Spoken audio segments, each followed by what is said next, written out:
Hi, and welcome to Finding Your Way Through Therapy. The goal of this podcast is to demystify therapy, what can happen in therapy, and the wide array of conversations you can have in and about therapy. Through personal experiences, guests will talk about therapy, their experiences with it, and how psychology and therapy are present in many places in their lives.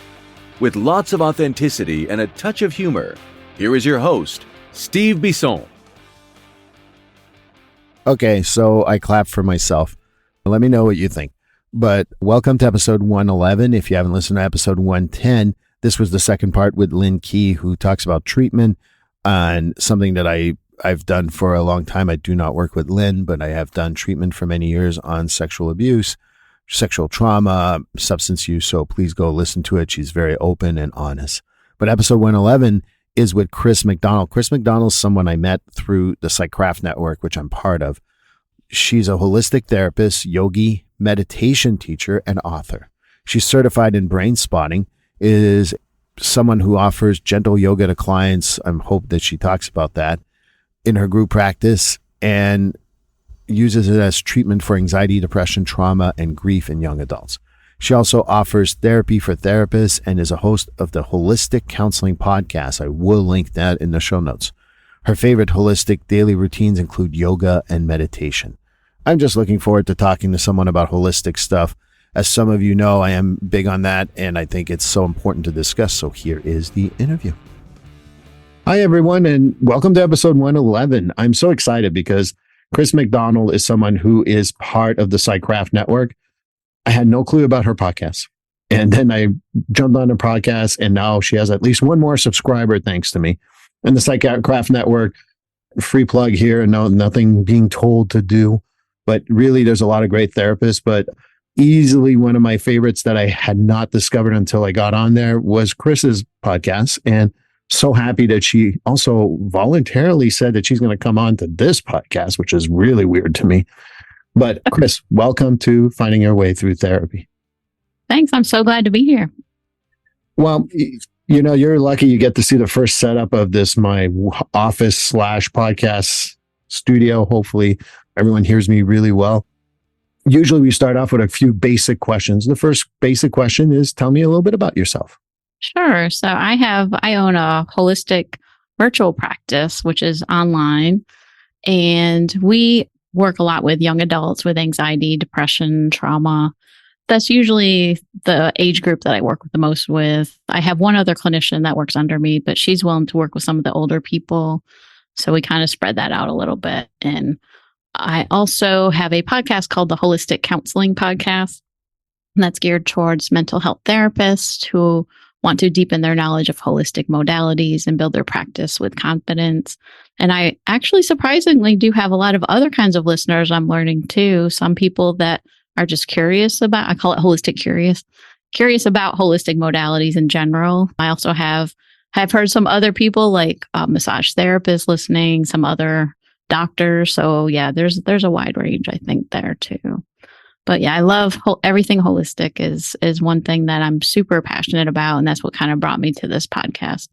And allowing people to know that these are okay modalities to learn about and integrate into therapy.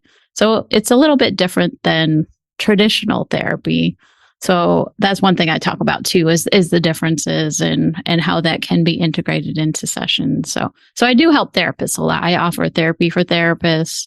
And I also teach therapists. So I offer courses for therapists to teach them how to do this, how to use some of these modalities like yoga, breath work, meditation, mindfulness, those kind of things. And I certainly enjoyed a holistic process of your podcast. I listened to it. I practice Reiki myself. Oh, nice. I practice Buddhist principles myself. I do breathing, mindfulness, meditations. Yes, that's not what people would expect from me. I know that, and that's fine. I think people know how I don't keep to one subject, but all the time. But I want to hear more. Yeah. We don't just wake up one day and go like, "Oh, you know what? This private I'm practice holistic." Holistic. That sounds like a good idea. It's like people who tell me about substance use. Oh, I like, know. Someone wakes up and go, "Yeah, I'm going to get addicted to some sort of substance. That's what I'm going to do today." So how do we go from being a therapist to a holistic therapist and Yeah. have even a podcast and everything else that goes with It's that. been a journey, Steve. I got to tell you that. There's no way I thought I'd be where I am right now. There's no way years ago. So when I originally started out as a school counselor, so I went into that, and what we do in the school system is provide more brief solutions, which means just, short-term problem solving, basically. And, we're technically not supposed to provide quote unquote therapy, but really it is, because we would have kids that would stop by and we'd see all school year long. So, but I did find my journey started with breath work, because I had kids that I'd see regularly and they would just struggle with just the problem solving part. And they're still like, I can't relax. I'm still having difficulty focusing because of the anxiety. So I started using breath work at a teacher retreat I had gone to. And I was like, whoa, this is really cool. So I started to study it on my own. There were no podcasts then. I'm aging myself, but there was a lot less resources out there. There wasn't YouTube. So I had books I had bought that I was learning on my own and practicing. And it was harder to find trainings then. So, but once I started to use this and saw the difference with clients and how they're able to regulate their nervous system more, it was amazing. So I really started there and practiced personally and professionally, and then just kind of shifted to meditation, started to learn about that. So it's been a gradual process for me. I actually joined a Buddhist group, Sangha, we call that, and started to meditate with them weekly. That really helped me to get consistent, because I meditate just about every day, do some kind of meditation, and I do yoga most days as well. Usually every day, usually for yoga, but meditation sometimes it's hard to do it all. Yeah. But I love all these practices. So that's my goal for retirement, to be able to do all these every day, to do more of these holistic practices for sure. So when you say that you went to the breath and then you got more curious and more curious, yes. Yeah. I think that that's one of the things that people think we do, right? Like we're become holistic. So therefore, we meditate while we're driving and we close our eyes and we do deep breathing, bring our heartbeat to two per minute. How do we debunk some of these myths that people think that, because when they hear holistic, I think they expect us that we don't have any emotions. We're always happy or we're Zen, right? Yeah. Not true. I'm not, while I adhere to a lot of these principles, to say that I'm a Zen person probably would be quite a lie, because I'm a very passionate person. And I think both can coexist. And how do you explain to people that you don't need to be holistic everywhere in your life? Oh, no, not at all. How do we explain that to people though? Because I think they don't get it. That's a continuum, right? Right. So some people, like I said, are holistic curious. Maybe they've heard about some of these practices and they're just kind of investigating. And there's no judgment either way. You don't have to be all in like me. It's okay. So maybe you just want to learn about one thing and just get more information listening to this podcast. You're just seeing what's out there. And the same with therapists. If there's any therapists here that are just like, what is this holistic therapist business? And how is this different, right? And how can this make a difference for people, myself and clients? Because to me, this is, like I said, personal and professional. It's not like, hey, I got therapy sessions today, I want to teach some breath work. No, these are practices I do on my own. I embody these for myself, and I believe in them. That's why I'm so passionate about it, because it helps me to regulate my anxiety and my issues. No, it's not 100%. Yes, I get anxious. Like this morning, I was very anxious with some things that came up and a little bit overwhelmed, but I went back to my breathing before this interview and got myself more regulated so I could focus. So it's just having these tools available to you. But just know that, you don't even have to identify yourself as holistic. I did not identify myself that until, I'm trying to think if it was right before I started this podcast, that I offered these, but I didn't even call myself a holistic therapist. I just started to embrace that. I got my yoga certification and I didn't call myself a yoga teacher until like a year later. So it's kind of stepping into that role and really feeling it, mind, body, spirit. For me, that was kind of my process. I think that I've identified to the mind, body, spirit process for many, many, many years at this point. And I think that that's so important. I think that for me, you can get the best mental health treatment in the world, get into best physical shape in the world. If your spirit's not right, does it really matter? Nope. And they're all interconnected. Right. I mean, I know that people use the word soul or Yeah. religion or stuff like that. I like spirit because Spirituality. yeah. I think it's I good agree. to balance all that stuff up. But you brought up for a question sure. about your managing your anxiety and how holistic stuff really Yes. help. Well, I'm going to twist that question a little bit because this is a standard question on finding your way through therapy. Have you Sure. ever been in therapy? Because, when you talk about anxiety, I know sometimes we need Yes. help to manage that. So tell me more. Absolutely. I've been in therapy a lot. I actually just took group counseling for myself recently.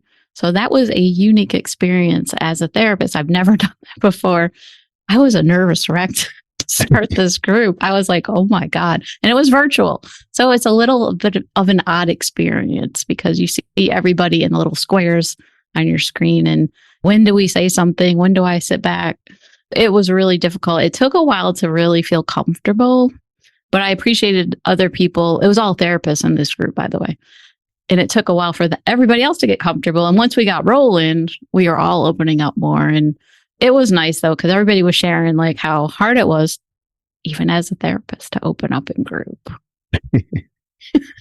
Well, I don't think that because we're therapists, things are easier for us in therapy. No, not at all. Yeah. It was uncomfortable especially because in the beginning, like there was a lot of the silence.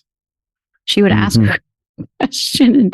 And for me, I felt like I had to break the silence. I was like, wait, I got to say something because this is just so uncomfortable. It is. It really is.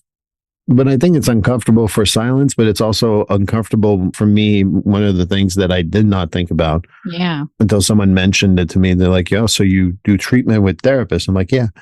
Aren't you afraid they're analyzing you too? And I'm like, until this moment, no, never thought about it.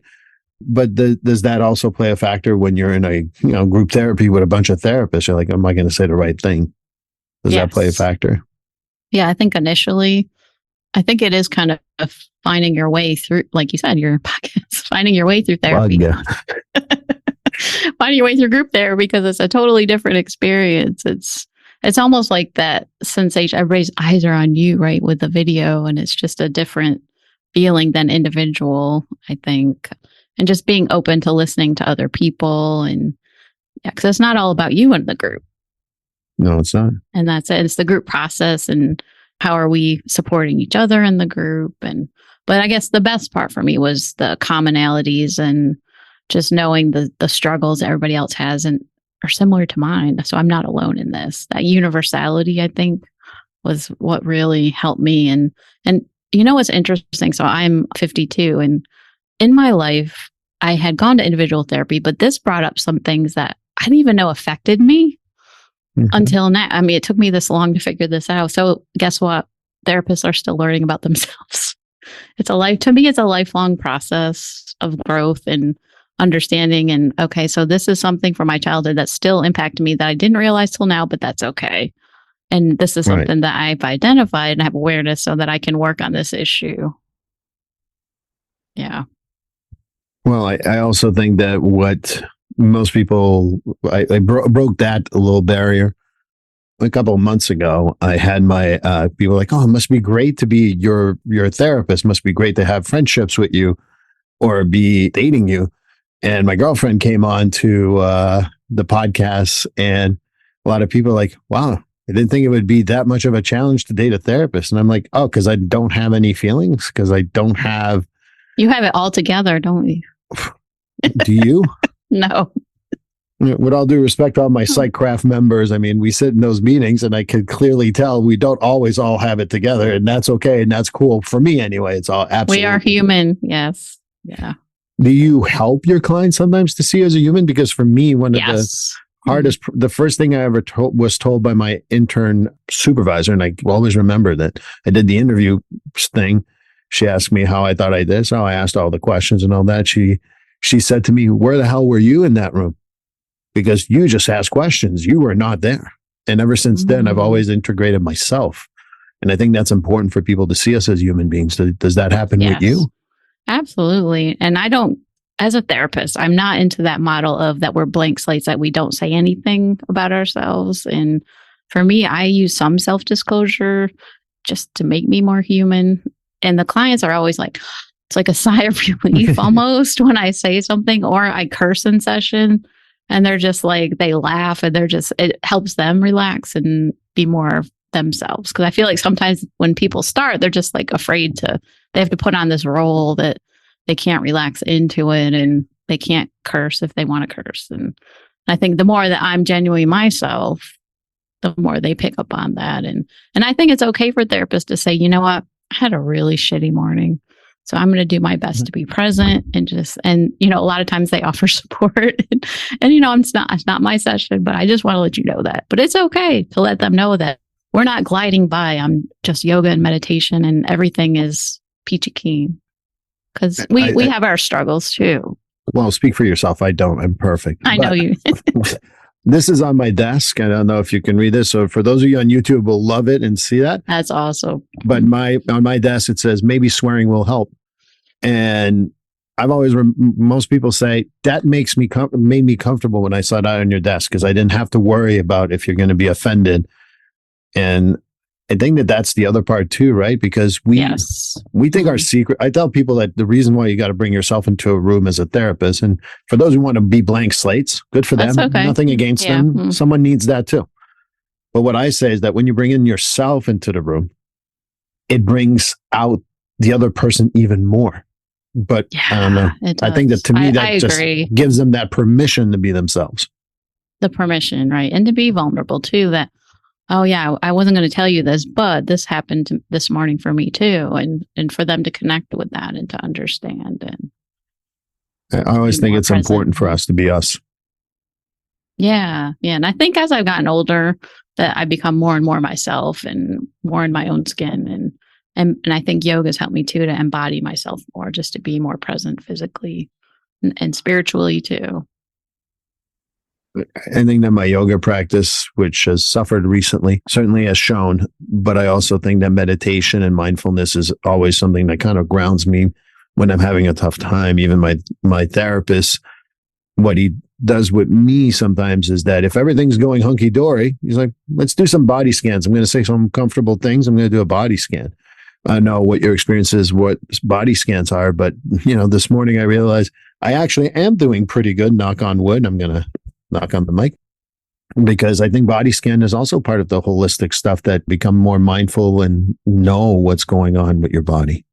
Absolutely. Just knowing, because sometimes if we don't do that, we can disconnect and not really be paying attention to what's going. Because I know for me, if I've done the body scan, I'll be like, whoa, wait a second. Wait, I do have a lot of tension there in my shoulders and didn't notice that before. And it's that interoception, really tuning in, because I have a lot of clients with trauma. So they come to me and they're a lot of times disconnected from their body and sensations. So getting them back in the body can help with emotional regulation and being more connected and centered. Emotional regulation, that's very much a therapeutic standpoint, like traditional therapy. Yeah. Mm-hmm. Is that, so you talked about doing that in holistic counseling also. Is there any particular big differences between holistic counseling versus, I don't know what to call it, original or I call it traditional, whatever. Yeah. I'm not I don't like to play too much semantics either. Or what people think whatever you want to call it. Mm-hmm. Is there a huge difference between the two? I think there's a difference. And a lot of people come to me because traditional therapy isn't enough for them.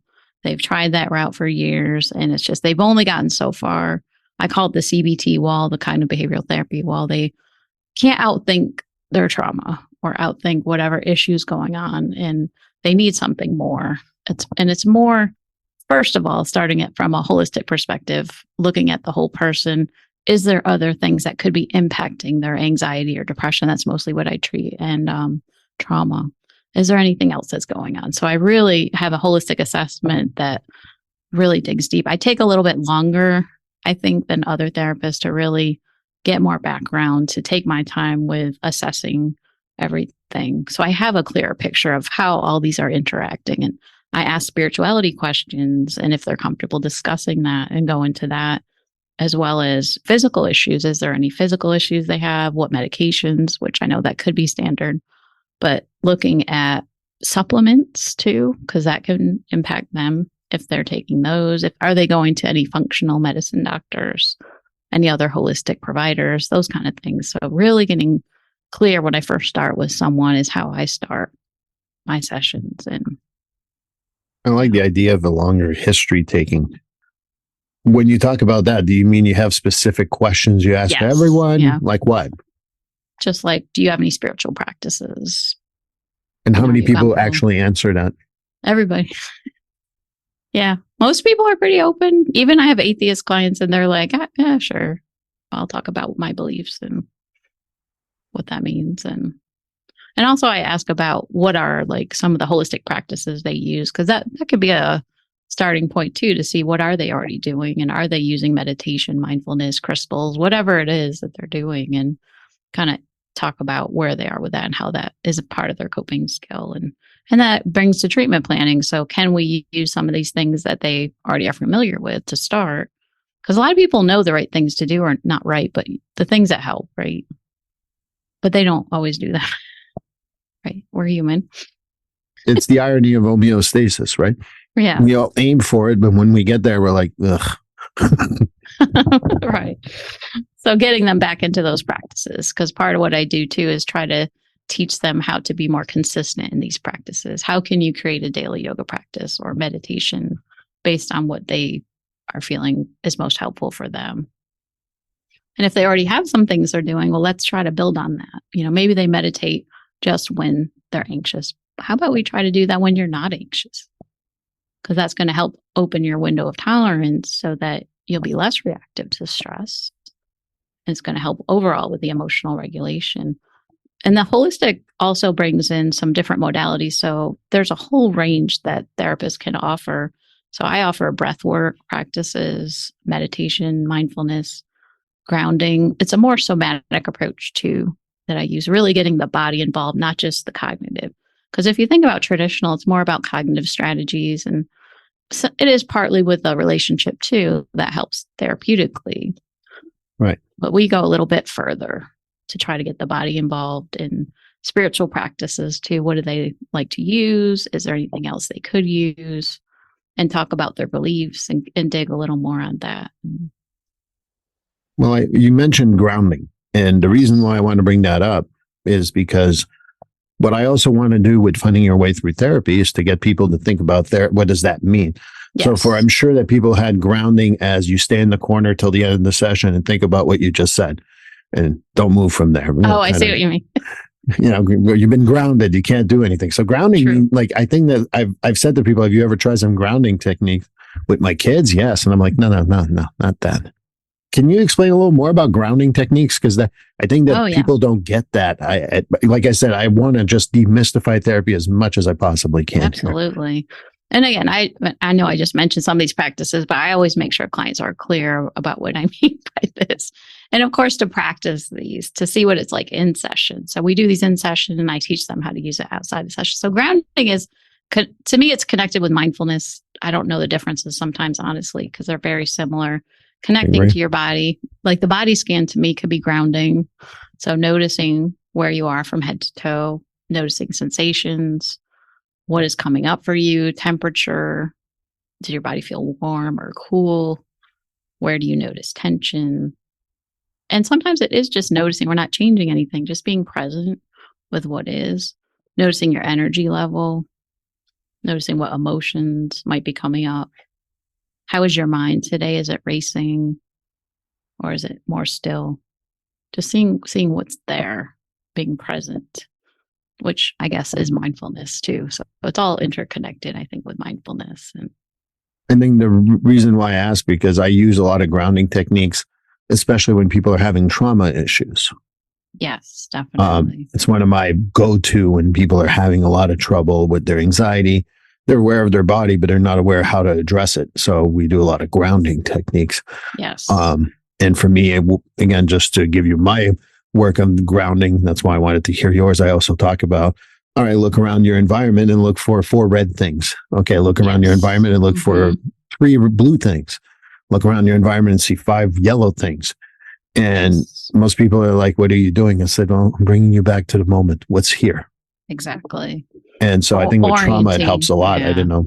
Yep. Orienting a response. So And that can be just turning your head to the right, just looking around your room, going center, and then left, seeing what's there. So that actually triggers something in your brain that you're safe in your surroundings, that you're okay.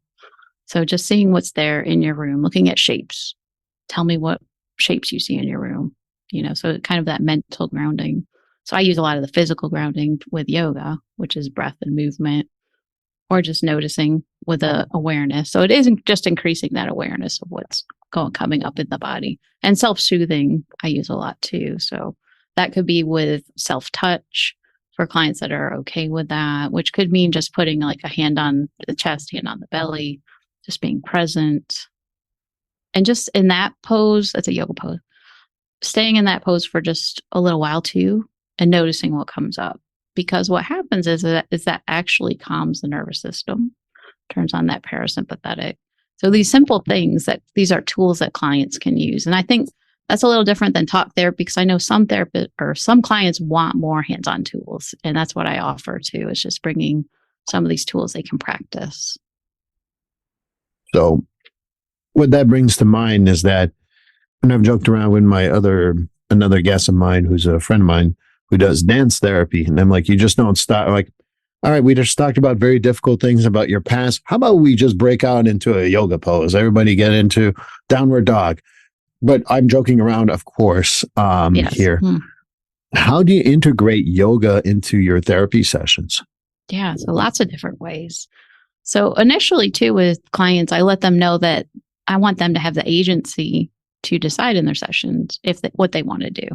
And I'll be like, these are some skills I'm going to be teaching you. And just let me know if there's something at the beginning of a session that you want to address. And we could do some yoga or meditation. They know all these because I go through all these. And a lot of them will be like, oh my gosh, I have to do some yoga today. they let me know. So again, giving them the agency. But some clients also like to do at the start of a session, how would you feel about doing some grounding to start today, or breath work? And especially if I notice when they come on that they're just like having trouble sitting still, they're really having difficulty just connecting right to their bodies. Sometimes we'll just do that organically too. I notice that you're moving a lot in your seat, and it's harder on video. I would say that. How so? You don't see the whole body. So I don't always know what's happening from beyond the shoulders and down. But if I notice in their face, or if they're really struggling, then let's see if we could start the session with something. But sometimes I do it in the middle. It just depends what's going on. So it's kind of the clinical judgment. So let's see. Because I've had some people too, we'll talk about an issue. We talk about ways to handle it. What's going on? How did they handle it? And then they're like, well, that's all I have for today. So I know we have a little bit more time. So is there anything else you want to focus on? They say, oh, well, would you want to work on a coping skill? And we could do X, Y, Z. Or some people to end the session. So we have 5 minutes less, I've noticed. So I wanted to teach you a new breathing technique today. How would you feel about that? And this could be used for homework. And so again, we get informed consent. So none of this is forced on anybody. And this is, if they say no, then we don't do it. But most of the people that come see me are interested in these techniques, and they have learned that traditional therapy hasn't worked for them 100%. It helps, but it only brings them so far. So most of them are more motivated to try to integrate these into their lives. And I think that you're absolutely right about traditional therapy. I think that as you evolve in therapy, and again, it could be wrong, but sometimes I need my therapist to just sit there and be a therapist about different things. But, like my therapist constantly talks about, what are you doing for exercise? How is your spiritual life? Are you paying attention to your body? All things like that.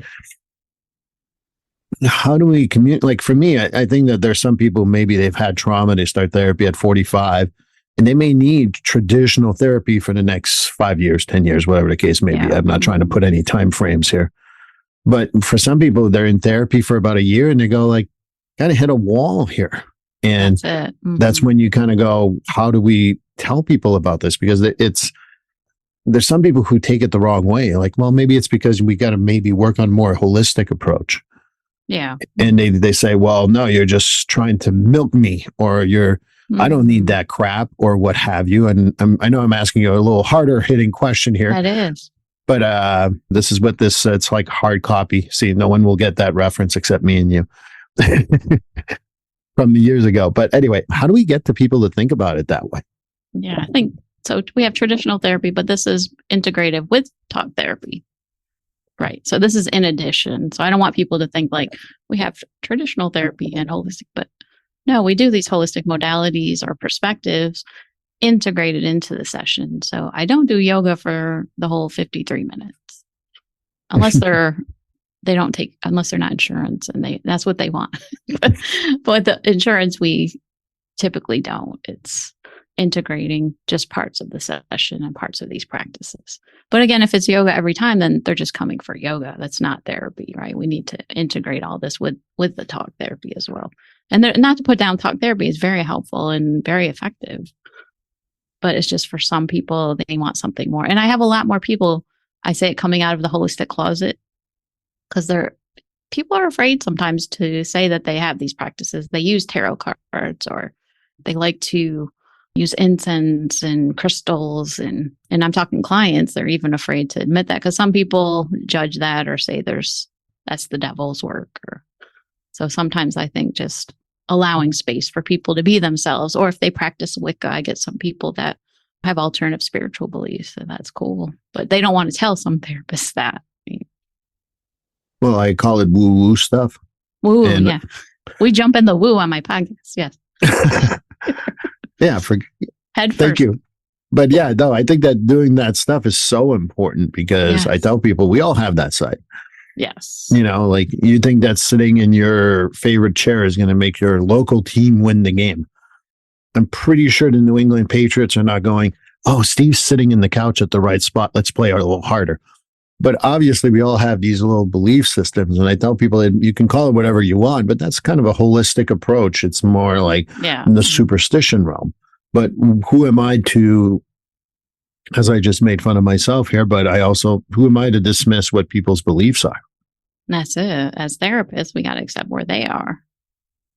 Because I think that being someone who practices Buddhist principles, I've learned that I can learn from the Native Americans as much as I can learn from any traditional religion or the Wiccan or, there's a lot to be said about different religion and or belief system or spirituality. I think I draw my line onto cults. For sure. Anything that causes harm. Yes. Right. I do know harm is the most universal spiritual belief system of them all. Yes. And I think that that's why I tell people, if you want to think that your tarot cards are going to help you, and if it's not harming you, who cares? Really, Who cares? Mm-hmm. No, I agree. And I know that we talked about it a little earlier, but the other one that I recommend to a whole lot of people is something that you actually are on too, and it's Insight Timer. I'm a big fan of Insight Timer, and I recommend that to people who, I just want to do it for 2 minutes. There's probably one for 2 minutes. Yeah, that's why I love that too, because you can put in how much time you want, and there's a meditation for that. So I personally don't make any money from Insight Timer. I just want to make sure. But if you do go and find Chris's Insight Timer, I'm sure that there's a few of yours on there. Yep, and there's breath work too. So I also teach breath work on there too. So I think the other part too that I really like about Insight Timer is if you just want to do your own meditation, you can join other people starting at the same time as you, almost like, in a cosmic way. And so now it's no longer cosmic. It's on your app. They show it. Exactly. Building community. So I'm a big fan of Insight Timer. But again, moving on from Insight Timer, the other thing I wanted to ask you about is something called Aura. I don't know how... I'm not as familiar as most people. That's okay. But I'd like to hear more about the Aura app because it's something that I feel is going to be something I'm going to be turning to very soon. Yeah. So that's also an app that provides meditations, breath work. They have some talks on there. They're integrating some yoga as well. They also have coaching on there. I don't do coaching on there yet, but they're integrating more of these different modalities and being more open to some of these practices. And I also have some grounding meditations on there. Kind of my whole widespread thing. I do lots of different things with Aura app now. So providing these. And again, most of mine are short. I think that people don't want 25-minute meditation. I don't do 25 minutes. I don't always have time for that. So my 5 to 10 minute meditations, I think, are really helpful. And for sleep, that's the biggest. What they found with Aura, the research they found is they really need help with sleep, most of the listeners. So sleep is so important and so essential to our overall well-being. So using some of these meditations for sleep, Yoga Nidra is a great one. That's using a body scan, but I can't tell you what happens at the end of Yoga Nidra because I always fall asleep. But I do have one that I have on there. But yeah, there's so many different sleep stories, and I think that most people, that's a good way to do that too. And you don't have to add it to your schedule. You're already in bed, put on some earbuds or headphones and listen in and see if that helps. And what I'm going to do is I'm going to attach the Aura app to the show notes so that people can go and click and listen and see what they like, because I think it's important. And I definitely will be exploring it myself. So yes. Besides that, I'd like to hear more about your podcast too, because I listen to so many things. No, but this is the important part, because part of being in therapy, I tell people that sometimes I'll pick up more from therapy on podcasts that I might bring up to my therapist or what have you. So just something to keep in mind. And I think that listening to your podcast, it may be geared towards a certain crowd. Yeah. But I think that everyone can really benefit. This is geared towards therapists. I think that mostly I want people to pay attention to what can bring them to therapy. But I also think therapists can gain something from this and all that. I listen to your podcast, and I don't know what your population that you're going towards, but I can see a whole lot of people really benefit from it. So I'd like to hear more about it. Yeah, absolutely. And one thing that I've started since April, I do some shorter sessions, podcast episodes. We'll talk about it after this session. Yes. So because what I found from listeners is that, they don't always have time for an hour-long podcast. Most of mine are not. They're 30 to 45 minutes. But I started to do one solo episode per month. So my goal was 20 minutes or under, and that can be hard for me sometimes. And then I do what are called holistic shorts, which is under 10 minutes. And that's super hard to get something quick, jump in. But I think it's helpful because I find that new listeners come and I listened to one of your shorts and it was very helpful because they're able just to just get in there, get out. They learn something real quick. And I have a recent one about how do I find a holistic therapist? Because that was a question I get a lot too. So I'm interested in holistic therapy, but where do I find one? So that's something that I dive into with that. And I had an episode I think that everybody can relate to. How can I slow down more? I can't remember the title of my podcast, but that was about how do I slow down more? Because I know that people move so much and have difficulty relaxing. So that this is in general too for anybody. And I also have some topics on breath work, meditation, adding meditation to your day. So many holistic things. Talking with angels, spirituality practices, tarot cards. So yeah, you name it. We're hitting everything. And I think that tarot cards are something that people underappreciate a whole lot, but that's just me. Yes, exactly. So and they can be used in therapy too. And so how do people reach you to get any type of information, whether it is the apps or listen to your podcast? Is there a particular way to find you? Yeah. So my podcast is holisticcounselingpodcast.com. I just want to point out an episode for your listeners they might be interested in. This episode I found people have gone back to. There's a way that we as podcasters can see how many people are listening and staying with the episode. This one was one of the most popular. And I'm just shocked at how many people have gone back to this episode and listened again. So it's episode 105. It's breath work as a technique for stress reduction. And it was with my guest, Dominique Clifton.